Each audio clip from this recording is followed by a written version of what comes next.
Good morning. We'll be reading 1 Corinthians chapter 6, verses 9 through 20. And if you're using one of our black Bibles, this is on page 955.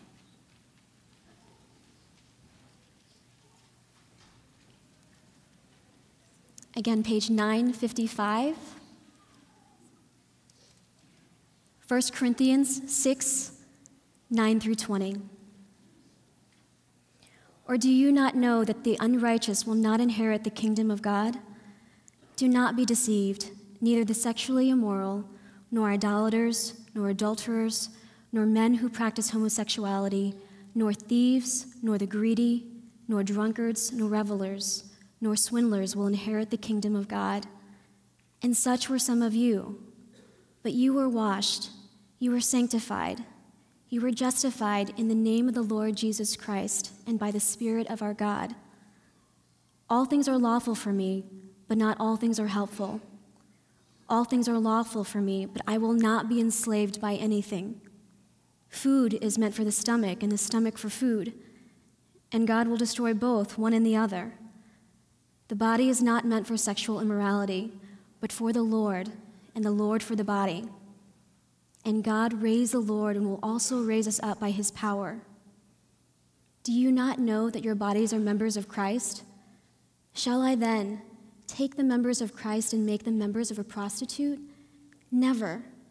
Or do you not know that he who is joined to a prostitute becomes one body with her? For as it is written, the two will become one flesh. But he who is joined to the Lord becomes one spirit with him. Flee from sexual immorality. Every other sin a person commits is outside the body, but the sexually immoral person sins against his own body. Or do you not know that your body is a temple of the Holy Spirit within you, whom you have from God? You are not your own, for you were bought with a price. So glorify God in your body. The word of the Lord.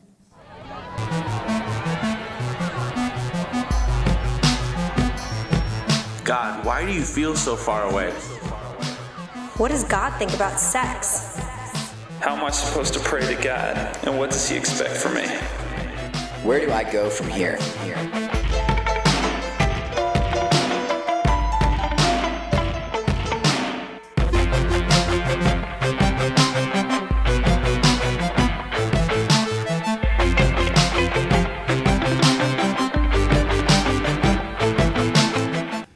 Everybody ready to talk about sex? Wow. All right.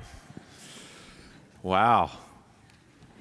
Okay, well, before we do, let me say this, especially those of you who are like really excited, you should cancel whatever you're doing on Wednesday night, go to the Schlafly Bottle Works where we're doing a current event discussion on monogamy. And here's the deal, our leader of that ministry has requested that we have some people that actually have a biblical worldview with regard to sex and marriage, because the vast majority of people who come to this event do not. About half are not believers.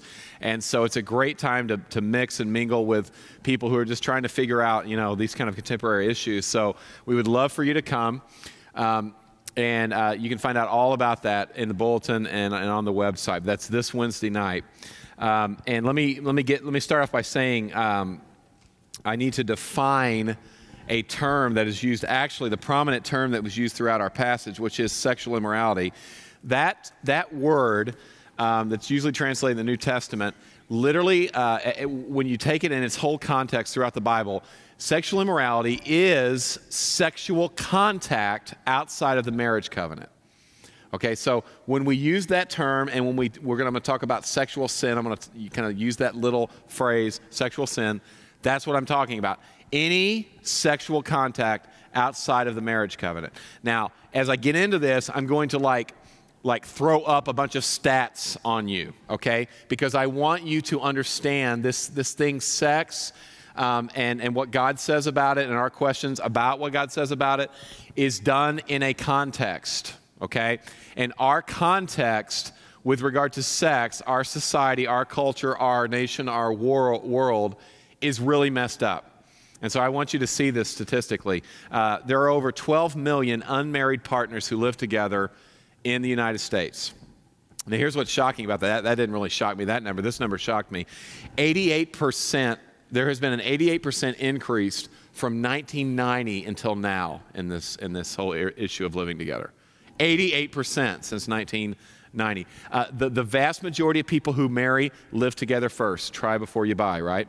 Now, about 75% of these people who live together plan on getting married, but only about 40% of people who live together end up getting married, okay? And actually, they break up while they're living together. Statistically, people who live together before marriage divorce at a higher rate than people who do not. Now, this is kind of counterintuitive because you would think, right, you learn each other's mannerisms and quirks and idiosyncrasies and kind of work on the whole sexual chemistry thing, which is always the argument, right, why you should live together. And so that you would think then once you get married, you know, you kind of got it figured out. Actually, statistically, it's not true. And it was very surprising to the people who studied this. And they literally came up with a term to describe what they were seeing. It's called the cohabitating effect. And what they noticed statistically is people who live together before marriage have more negative communication. There's a lack of respect. There's more instability. There's lower marital satisfaction. And in the males in this, as they studied it, there was a lower level of commitment to their new wife if they lived with her before marriage. So statistically, you're not helping yourself by living together. Now, lest you think that I believe that all marriages are perfect, that, oh, don't live together, just get married. 20% of all marriages are what are called, or what are termed sexless, meaning that sex is not really happening in the marriage. It's so infrequent that they literally call it sexless. And I've actually met couples that don't have sex.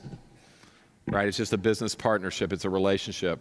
The vast majority of people that I have done counseling with over the years, this isn't statistical, like scientific. The vast majority of couples that I have talked to that are struggling in their marriage have sex no more than 2 times a month. Okay? Now, I would love to give you a Bible verse about how many times you should have sex a week, right? Wouldn't that be great? It's not in there. But I will say this. There is a principle down in chapter 7, verse 5 of 1 Corinthians, because kind of chapter 6 and 7 deal with a lot of issues of sexuality. And it says that you really should be having regular, frequent sex, right? Because in that context, it's about, you know, you don't want to be tempted. But in 1 Corinthians 6, the idea is that you want to be connected to your spouse, and sex is a very important way to do that. So, I won't give percentages, but if it's 2 times a month, like, you should be knocking boots a little more than that, okay, if you're married. I'm just telling you. I'm just telling you. You really should. So I'll let you work that out. And the husbands are like, yeah, preach it, brother. Well, here's the deal. Here's the deal. Husbands, most of the time, the reason why the sex isn't good in your marriage is you've not created a culture of intimacy. Right? And so, you know, you want the outcome of intimacy, but you don't want to do the work of intimacy. Okay? So let's go to pornography. Every second, $3,000 is spent on pornography. Every second. 40 million Americans are regular visitors to porn sites. A third of that is women. 70%, this is interesting, 70% of men ages 18 to 24 look at porn at least 1 time a month, right? So you think about the ladies that are looking for a husband, you start doing that in college years, those guys are porn heads, most of them, right? And so when they look at your body, they're comparing it to what they're seeing on a screen. 25% of all search engines requests are pornography related, 68 million a day. A day. This is U.S. 35% of all internet downloads are pornographic. And this is what nobody talks about, especially the people that are really kind of blow this all. It's not a big deal. Freedom of speech, freedom of religion, freedom of sex. There are 110,000 searches for child porn every day. Every day. Every minute, 2 children are forced into the sex industry. That statistic is worldwide. This is forced child prostitution, pornography, sex trade, tourism. The Super Bowl is one of the largest events for the sex trade industry. And you say, well, I know that's a problem overseas. It's a problem in the United States. It's actually a problem in St. Louis, which is why we're supporting a ministry called Covering House. You can find out more about that, trying to help sex-trafficked women and children. A pimp can make about $150,000 to $200,000 per child with a sex trade, and they usually have 4 to 6 children. Okay? I know we'd love to believe that's not happening in our city. It is. It absolutely is. I found this picture that I thought was interesting. You guys know Hannah Montana? Miley Cyrus. This is her little sister. She's 10 in this picture. She's 10. Okay. Now, do you see the sponsor behind her? Can you tell what the behind it? Toys R Us. Now, I found this picture in Red Book magazine, and I want to make a very clear statement that I do not regularly read Red Book magazine. You guys will be asking for my man card, right? Okay. But in research, I found it. And this lady wrote a very intriguing article. Rachel Combe is her name. And she says this: push-up bras, pedicures, hip-hop dance lessons. These are now the social currency for the under 10 set. And then she defines a term that I think, I've heard the term, but I've never heard it defined this way. I think it's very intriguing. She calls it sexualization, which is not only imposing sexuality on children before they're ready, okay, but it's viewing girls as sex objects and also valuing a girl's appearance over her other attributes. Now, you know this started happening right in middle school and high school, big time. But those of you who are ladies, you felt this early on. Like you felt like if you were more so-called a cute little girl that people paid attention and praised your attributes, or maybe your sister was cute and so she got praised and you felt that, or your friend, you have felt that forever, right? So this isn't like new news to you. But I don't think ever before have we had 10-year-olds posing like this. And I'm personally passionate about this stat because my oldest daughter is 10. I have 3 girls, 10, 8, and 16 months. And they're going to have to deal with this nonsense, right? The average age of which a child first sees online pornography is 11. Now, actually, my first encounter with porn was age 8, okay? And this is before Al Gore invented the internet. So I had a magazine. But I remember exactly where I was. And I could tell you today what those images look like. They literally seared in my brain, right? And here was the fruit of that experience. I began to look at girls from that point on as objects to use, not as people to respect and love. I mean, very clearly. Like when I look back, that's what happened, right?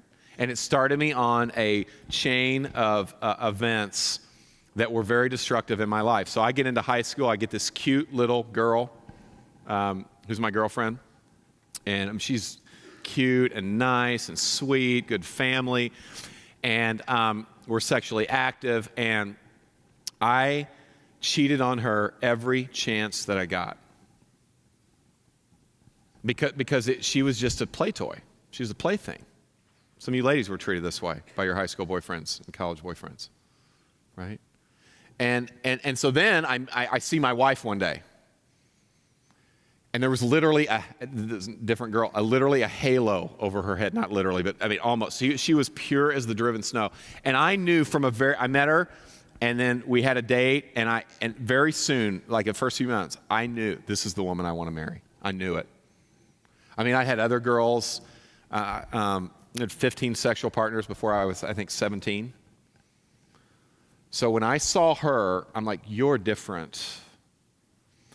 But it took me 5 years to commit to her.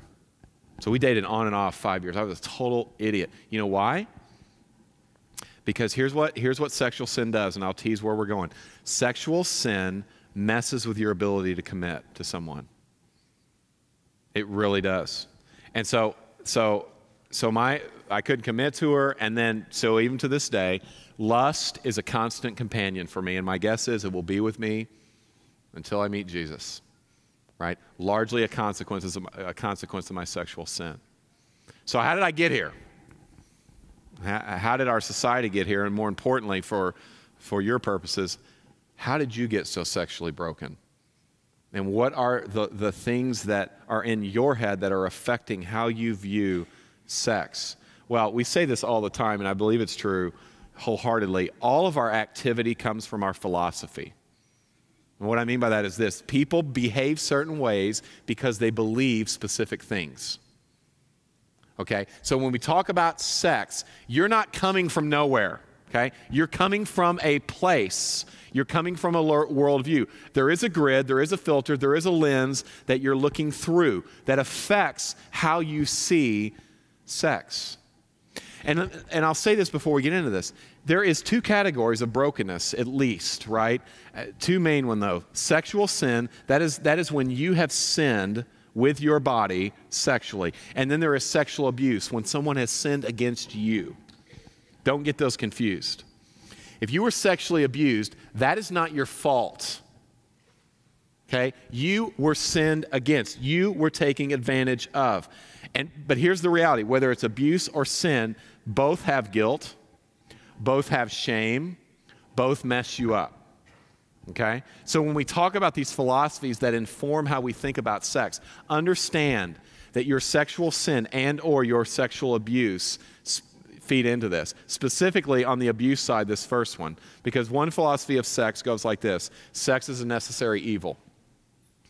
It's an animal passion, right? It's good, and this is kind of the nuance I'll take on this one. It's good if it's for children. Sex is procreation, right? Self-propagation. Now, actually, tragically, who perpetuated this view of sex was the early church fathers. The early church fathers, every church in every age fights heresy, false teaching, stuff that is close to the truth but a little bit off normally. And their heresy that they fought was this thing called Gnosticism. Gnosticism said your body is bad but your spirit is good, essentially. Okay? So they rejected the theological implications of that because it messed with the deity of Christ and all this stuff. But they didn't reject this. It was basically Platonism, if you know your history. They basically rejected that in every other arena except with regard to sex.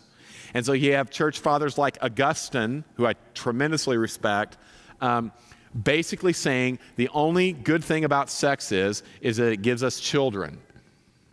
Right? And so then our Catholic brothers and sisters take what Augustine said largely and then draw those implications out, and then they say things like, well, you know, the only reason really we're to have sex mainly is procreation, and so birth control is a sin. And so we get the great doctrine of the rhythm method, right? You know what they call people who practice the rhythm method? Parents. So I'm not making a statement against birth control. I'm not even getting into that, okay, right now. My whole point is that's where all this comes from. And so you have church fathers saying crazy stuff like this. Tertullian said, extinction is better than sex. Chrysostom said, Adam and Eve were the only ones to have sex in a pure way. Everybody else, bad. Jerome struggled with lust. So if you really want to deal with lust the way Jerome did, here's what he did. He would be walking on the side of the road, have a lustful thought, see a hot girl, and throw himself into thorns. He did this repeatedly. That would tend to cool the passion a little bit, I would think. Origen, taking it a step farther, castrated himself. First century surgical procedures and techniques were probably not as advanced. I'll just throw that out in case you were needing to go a little farther in your mental word picture with that. But here's the deal. All of this is basically sex is bad, right? Sex is bad. And so some of you have had this teaching, right? And so you apply that into your life. Even if you're like rebelled against it, and that's what some of you have done. I'm just going to do the opposite. Down deep, you think sex is bad, either because of teaching, but most of you because of abuse. Most of you because of abuse. They say that something like 1 out of 3 women have been abused sexually in some way, and about 1 out of 6 guys. So do the math. Look around the room. Do the math. A lot of us have been sinned against. A lot of us do not look at sex the way God talks about sex, okay? Sex is basically an animal appetite, a necessary evil. Necessary evil. Next, sex is an animal appetite. And that one goes like this. Sex is good if it's safe. Sex is basically self-gratification. Sex and commitment are not connected together. It's basically, and Paul actually gets into it in the text, sex and food are kind of the same thing, right? So when you're hungry, what should you do? And when you're thirsty, what should you do? Drink. Is everybody alive? And when you're horny, what should you do? It's just an appetite, right, that we follow.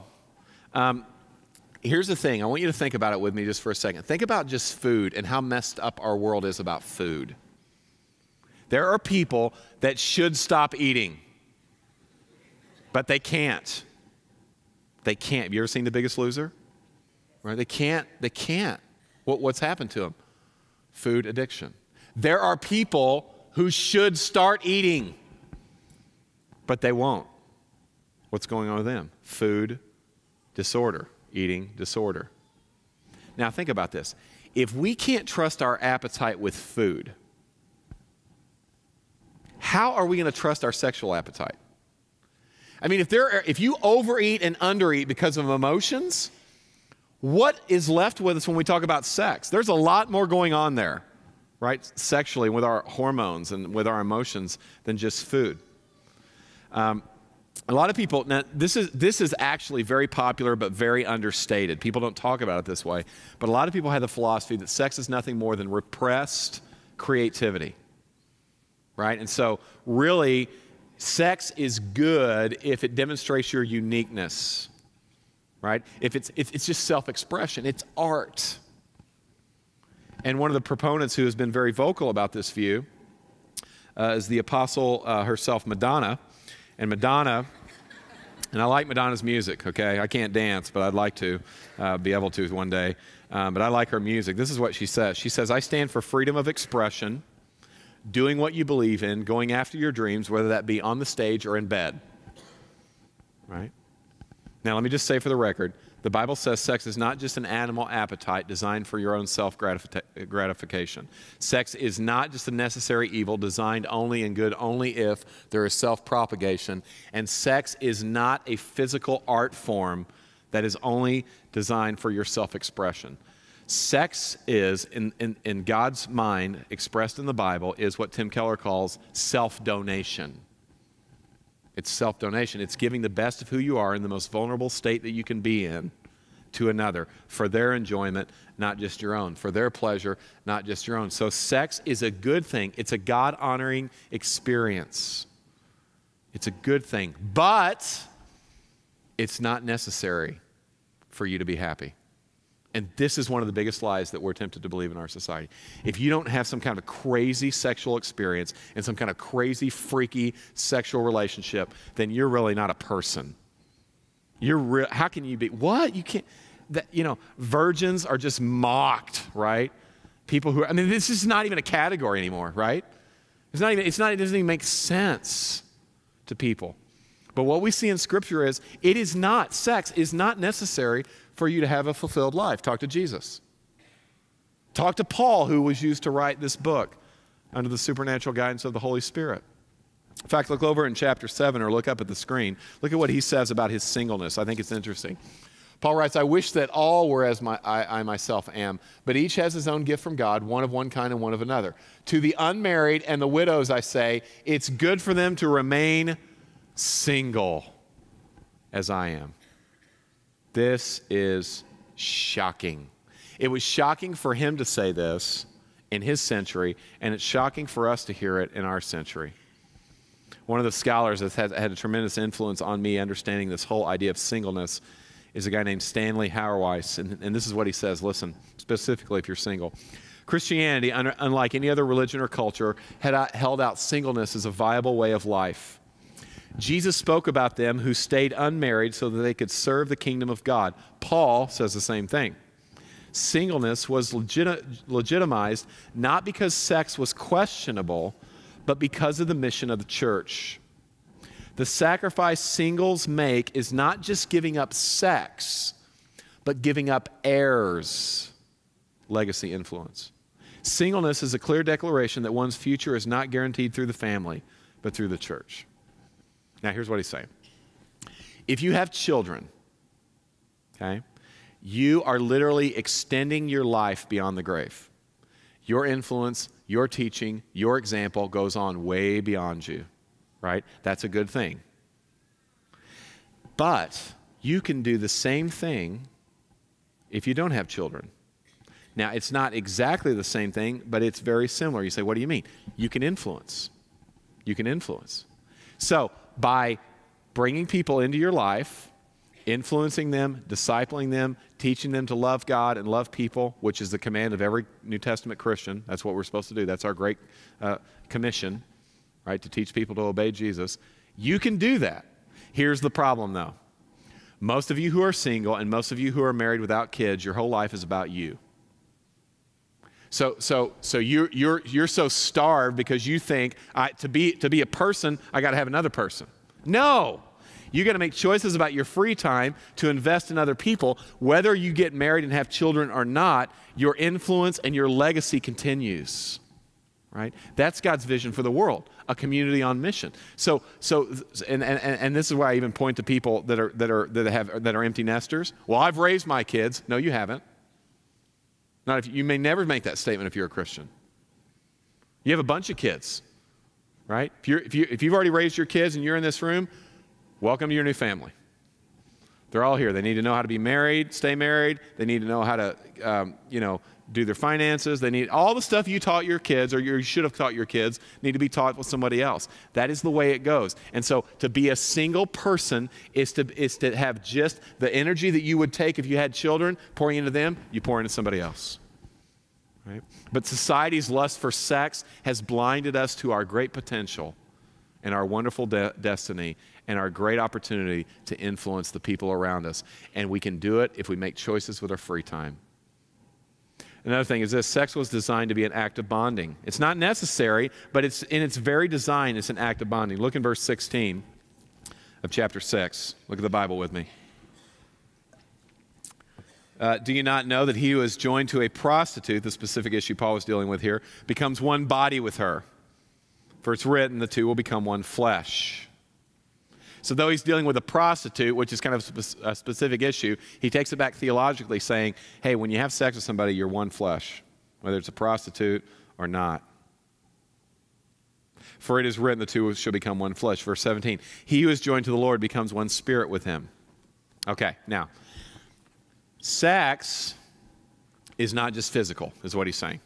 There's something else going on there, which is why we will see sex is only for fully, permanently, completely committed relationships, because what sex does is it connects you, it superglues you, it cements you to another person. Sex is God's main form of nonverbal communication from one person to another, saying this: I am completely, exclusively, and permanently committed to you. And if you try to have sex apart from a committed relationship, you frustrate its purpose. Friday, I went outside. Friday's my day off. I went outside of my front porch, and I walked outside, and I was like, what is going on? I looked up at the sky and saw a glowing orb that was emitting heat and light up in the sky. Did you see that? And I was like, yes, I think there's enough heat coming from that big ball in the sky. I think I'm going to be able to break up the 3.5 to 4 inches of ice that is on my sidewalk. And I did, but I had a little respite here because I was able to get to the front part of the sidewalk. But then all around, all the way back to my garage, was like an ice rink. And I didn't have my skates on that day, so I was like, okay, I'm not walking all the way back to get the correct tool to break this ice up. Is there anything on the porch I can use? You been there?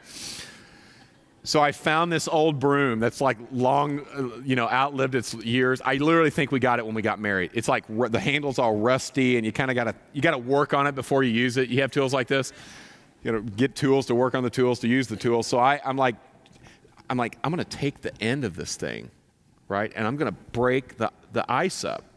And the sun is going to help me, right? The sun is my friend. So I'm breaking up the ice, and it's going awesome, and I'm getting all the way down right to where the car is. And so we're going to not fall and not have to crawl to the car like we had to do a couple of nights because of the ice. And I was so pleased with myself because it was actually working. And I looked down, and there's blood dripping off my hand. And now I'm going to have to get a tetanus shot probably because of the rust on it. But I still have scars on my hand, right, from this. Because I used the broom for a purpose that it was not made for, right? I frustrated the purpose of the broom, and now I have a consequence to show you. This is what sex is when we use it wrongly. We frustrate the purpose with it. And see, people don't think of it that way because they think sex is only physical.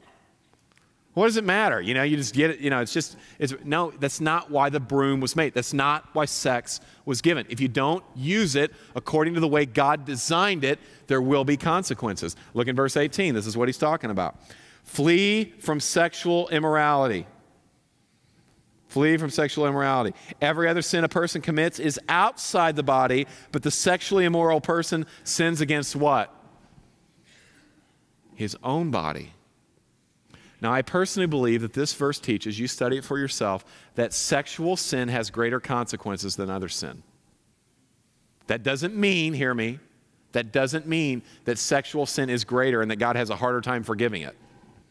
Or God that has a harder time cleansing us and restoring us. I don't believe that. I think God can do anything. He forgive our sin. We'll talk about that in a second. But what I do believe is when you sin sexually, it's something, and I know it for myself, it does something to you. It messes with your identity and your ability to commit. It jacks with all of that. And see, this is what you're saying when you frustrate the purpose of sex. What you're saying to a person is this: I want to be physically naked with you, but I don't want to be emotionally naked. I want our genitals to connect, but I don't want our hearts to connect. Right? In the Bible, sex and nakedness go together, meaning God's design, Genesis 2, I want you, Adam and Eve, to connect in every single way. Nothing between you and me, nothing between you and one another. That's what sex is supposed to be. But if you're just trying to have physical intimacy with a person apart from commitment, basically what you're saying is, I want to use you for an orgasm, but I don't really want to give myself to you. Right? Now, if both parties are in a one-night stand, maybe that's an agreement and everybody on the surface is cool with that. Most of the time, though, we bring that kind of mentality into our relationships and we think, oh, we're just, it's just part of the deal. It's not part of the deal. It will have greater consequences. And this is why those of you who are living together, you need to really check yourself, because why not get married? Why not get married? Because if you get married, here's what happens. You can't use them anymore. You're binding yourself to them big time, financially, right, legally. And you say, well, I don't know, we love each other, and it's just like we're married. There's always, the people that are not, I've seen this over and over, people live together, there's always a doubt. Are we really committed? And this is what marriage does. And sex, apart from a committed relationship, it was meant only in the safety of a committed, completely vulnerable relationship. Sex and nakedness go together. The Bible talks about sex this way. It says it is the most intimate thing that you can do with another person. One author said it's soul fusion. It's the mingling of souls. Two people holistically connected together. Not two people just slapping their bodies together. It's much bigger than that. Don't be deceived. Don't be deceived. And if you use it wrongly, it will make you less committed to the person. If you use it rightly, it will make you more committed to that person. Sex is a connecting of two individuals. It cements us together. It bonds us together. And therefore, this is the big E on the eye chart, sex is meant only for marriage. Only for marriage. And I have to say this. I have to define marriage, and the church will continue to have to define marriage. And me and other people who talk about marriage this way are going to continue to be wildly unpopular.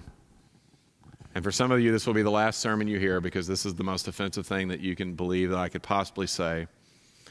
Sex is one man, one woman, one lifetime. If you want to know what God thinks about homosexuality, you need to read verse 9. He lists it among the sins, some of the most destructive sins. It's not a greater sin than other sins, but it is a sin. And I'd love it not to be. I would get way less emails. I would have way fewer people walking out of my sermons, right? But I got to stand on what God's Word says. If you want to make a cultural argument about homosexuality, if you want to make an emotional argument, I'm with you. I have friends that are gay. We have people in our church struggling with same-sex attraction. I would love just to be able to go, don't fight that thing. Just love. Be in love. I'd love to do all that. You know how big our church would be? It'd be awesome, right? I'd love to do that. But you cannot make a biblical argument. You just can't. I know people try. It's lame. I've read all of them. They're terrible. You do not have a leg to stand on biblically on this issue. God loves sinners, okay? And so what's the answer? What do you think about homosexuality? I think God loves homosexuals. I think God loves fornicators. I think God loves swindlers, idolaters, all the other lists. But the Bible defines marriage: one man, one woman, one lifetime. And so then when you have sex within the confines of marriage, here's what you're doing. You are doing a covenant, because that's what marriage is. Genesis 2, you leave your father and your mother, you cleave together, and then you become one flesh. That's a covenant. When you have sex in the committed relationship called marriage, you are doing a covenant renewal ceremony. Now, if you have sex outside of a committed relationship, you are doing a covenant destroying ceremony every time you have it, because you're throwing cement between you and that person. If you've had multiple sexual partners like me, here's what happens. Pieces of you are all over the world. Pieces of your soul. You say, well, I don't believe that. It messes with your identity. It messes with your committer. Your ability to really give yourself to someone holistically, right? It messes with all of that. Because sex was meant to be in marriage. Sex was meant to be two people. And if you use it wrongly, it destroys, right? This is why marriage is a public ceremony, not a private contract. Because it's a big deal. You're saying before God and these witnesses, I am going to be with this person forever. Like they are, I am super gluing myself to them. They're mine, I'm theirs. And so sex is meant to be in that kind of safe situation. That's called commitment, exclusive commitment, lifelong commitment, trusting commitment. And you know what your heart wants? That. Your heart doesn't want some freaky sexual experience that makes you feel good for like 45 seconds. I mean, that's not what you really want. That's not what you're going for. That's the byproduct, right? What you want is to stand before somebody who completely knows you and is not impressed, knows all your BS. You want that person to love you anyway for a lifetime. That's what you want. That's what you want. That's what your heart wants. And that's what the Bible promises. And that's why the Bible says, listen, use sex rightly. Don't frustrate its purpose. You will have consequences. But more so, you will enjoy it for what it's supposed to be. And it is a wonderful thing. And you say, well, I've got a lot of brokenness. There is good Christian counseling. There are good couples. And we've connected couples all weekend, helping people. I just don't know what it looks like to be married. I don't know what it is. Oh, we're going to connect you. We're going to help. We could totally do that. So some of you are like, okay,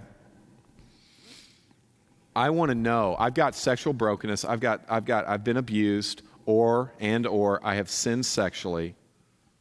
How do I walk out of this? How do I get healing over here? How do I have repentance over here? Well, here's the deal. Passion wins.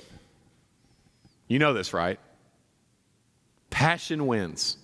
You have to have a greater passion to avoid sexual sin.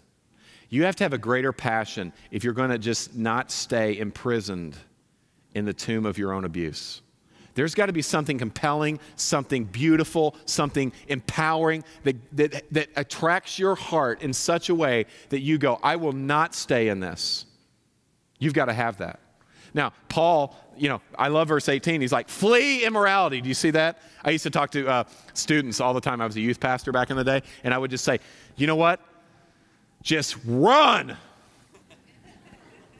We were in a bedroom. I know. The window was closer. Get out the window. Get out of there, man. Right? Go. Well, I don't know. I mean, we work together. Yeah, you got to flee. You got to flee. Stop flirting. Stop going to lunch. Stop putting yourself in situations. Stop dressing for that person. There's a fleeing that has to happen. This is all the seedlings of emotional and physical affairs, all these things. See, Paul says, flee from any sexual contact outside of the marriage covenant. Flee. Flee, flee, flee. How do you do that? Look in verse 11.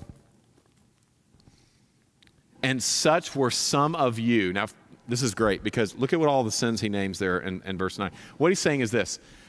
Church people, you have a ton of sin. You have a ton of sexual sin. He lists 3 or 4 sexual sins there. And I love it because this is the perfect intersection into the journey. Because sitting before me is a ton of sexually broken people, including the one talking to you. Paul said, listen, this is where you were. Be humbled by your sin. Remember the fact there's no need for you to be self-righteous. One of the reasons why the church has lost moral authority to speak to sinners who sin sexually and even to try to heal abuse victims is because they are so self-righteous, pretending like they have no sexual brokenness. And then the pastors and the leaders of those churches are the ones who are child porn addicts, are the ones who have taken advantage of staff members. Every 2 weeks, I hear about another pastor, young pastor, that I've influenced or coached in some way or has partnered with me in those things, falling sexually. And usually it's somebody in the church, right? So what's up with all that? Well, we're not realizing, wait a minute, we're all broken. So part of what Paul's saying is, hey, remember your sin. Remember your sin. You want power to flee? Remember, you have a tremendous potential to fall into sexual sin. But then look what he says. But you were washed. You were sanctified. You were justified. All this language saying something happened to you. Something happened to you. If you are a child of God, there has been a righteousness given to you. There has been the exchange is what the word I was looking for. There's been an exchange. Your sin has been exchanged for Christ's righteousness. So though you're still a mess in 1,000 ways, Jesus lived a perfect life, and he died a brutal death, and what God the Father did was he said, oh, Jesus' perfect life, I'm going to look at my children as though they're perfect. And Jesus died a brutal death, I'm going to look at my children as if all their sin had been dealt with on the cross. And so all their pornography, all their sexual sin, all their adultery, all that stuff has been nailed to the cross. And so when I look at them, they're washed. They're as white as the snow. You have to get that if you're going to overcome your sin and you're going to be healed from your abuse. You've got to get that. If you're a Christian, that is like ground zero, man. You have to get it. That you are not, God is not looking at you and going, oh, yeah, you're my kid, but we're going to put you over here in the corner. I don't want to look at you. That's how some of you feel. What leads you back into sexual sin, what keeps you from being healed from sexual abuse is shame and guilt. And the cross has taken all that away. It's gone. Well, I really ought to be judged and punished for my sin. You were on the cross through Jesus. God has utterly punished him for you forever. You're free. You're free. And you don't have to live looking at life through the rearview mirror anymore. And this is like the issue. Now, that's true, but then look what he says in verse 19. Do you not know that your body is a temple of the Holy Spirit within you, whom you have from God? You are not your own. 2 things. You have the Spirit of God in you, leading you, empowering you. God himself, who wrote the scripture, lives in you, is going to help you obey it.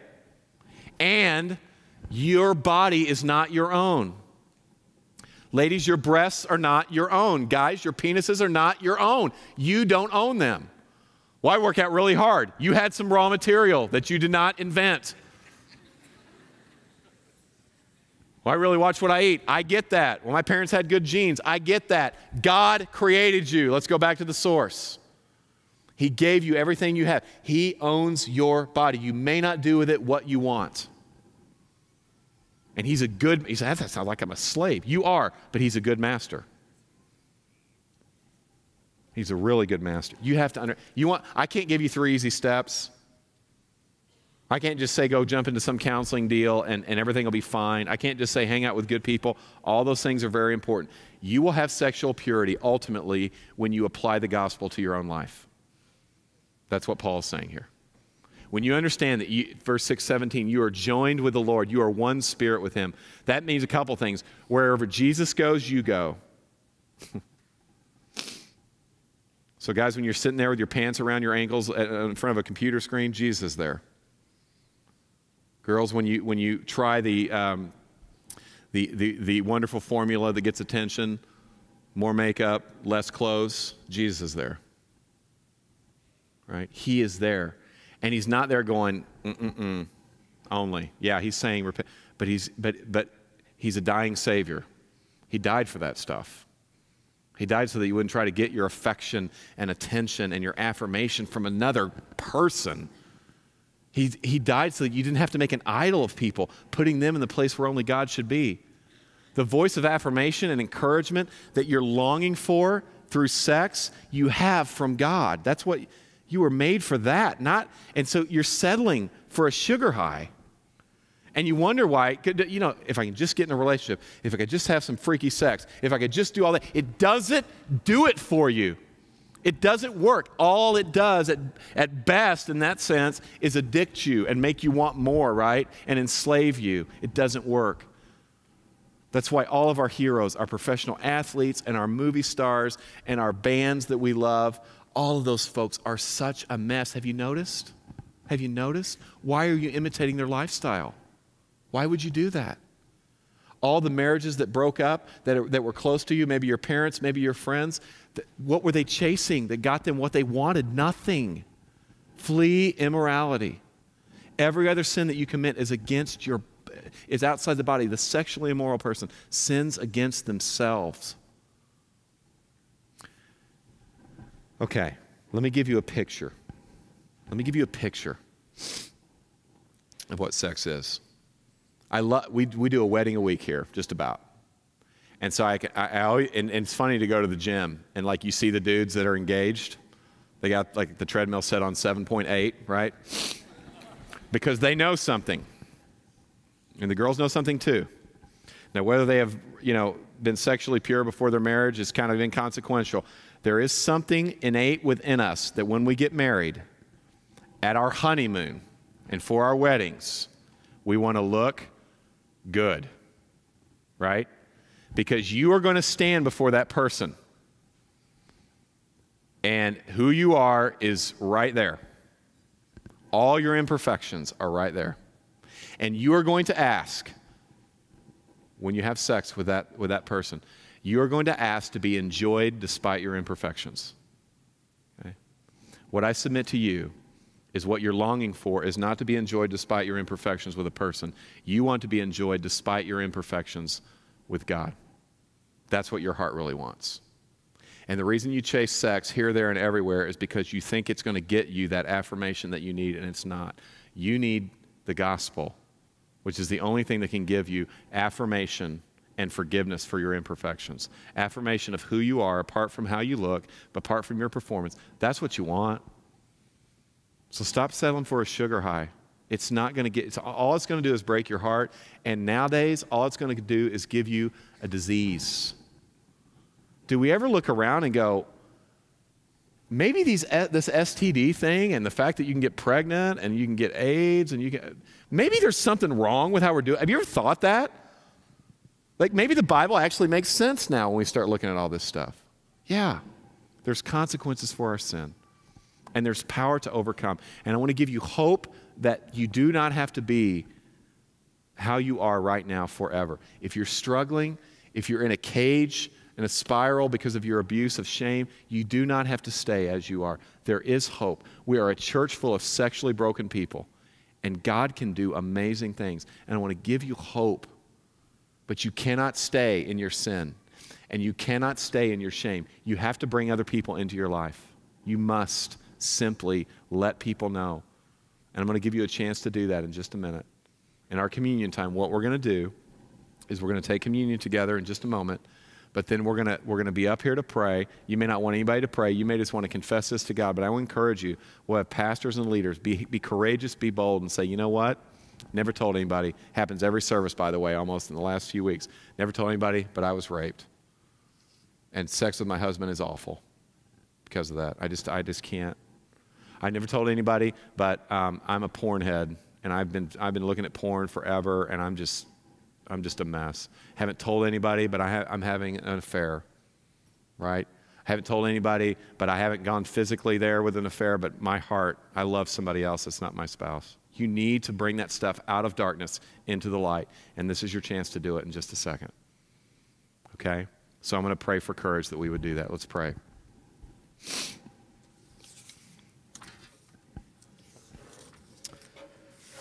Lord, I ask that you would give us great courage, great humility, that we would be able to bring our sin out of darkness into light. God, we thank you that you love broken people. Jesus, your ministry was full of your love and compassion to prostitutes and promiscuous women and guys who were just using women. Because you are a tender-hearted Savior who loves us in our sin, but loves us too much to leave us there.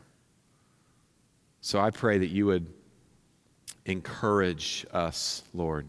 Give us encouragement to let other people into our darkness so that we can have the light of God flood into our hearts and out through our lives. And Lord, I trust you to do that and trust you to speak to us. In Jesus' name, amen.